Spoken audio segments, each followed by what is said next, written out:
नाही, लोढांना पुढाकार घ्यायचं काही कारण नाही आहे. हा ते RSSचा अजेंडा पुढे नेत आहेत. KM रुग्णालय हे का लोढाने बांधलं नाही, आणि KM रुग्णालय हे गेले वर्षानुवर्ष शतकानुशतक रुग्णाची सेवा करत आहे. नक्कीच ते राजा किंग एडवर्डच्या नावाखाली ते आहे. एक ओळख म्हणून त्या नावाची देशात, महाराष्ट्रात आहे. आणि लोढांचं जे कारण आहे की गुलामीची प्रतीकं नकोत, बरोबर आहे. मग सगळ्यात आधी त्याने, मी काल म्हटल्याप्रमाणे, त्यांच्या ज्या वसाहती त्यांनी बांधलेल्या आहेत, हाऊसिंग कॉम्प्लेक्स, टॉवर्स, ती सगळी नावं इंग्रजी आहेत. त्यांच्या एका उंच टॉवरला प्रेसिडेंट ट्रम्पचं नाव आहे. सगळ्यात आधी त्यांनी प्रेसिडेंट ट्रम्पचं नाव आपल्या टॉवरवरून काढलं पाहिजे, आणि त्या टॉवरला छत्रपती शिवाजी महाराजांचं नाव दिलं पाहिजे. त्यांचे इतर काही टॉवर्स आहेत, त्याची नावं अशीच काहीतरी एडवर्ड वगैरे टाईप आहेत, इंग्रजी. मग त्यांची नावं एकलव्य, द्रोणाचार्य, कृपाचार्य, दुर्योधन टॉवर्स.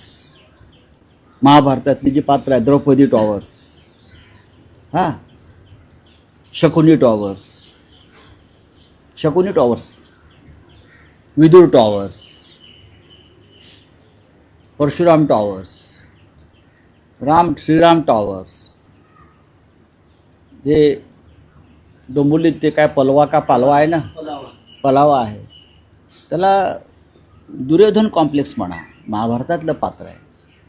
तुम्हाला जर दुर्योधन हिंदू होता, कुठेतरी इतर नावं घ्या, बिभीषण टॉवर करा. एवढं जर तुम्हाला संस्कृती आणि धर्माची चिंता आहे तर करा ना. केमच का, मग स्वतःपासून सुरुवात करा, नक्कीच करा.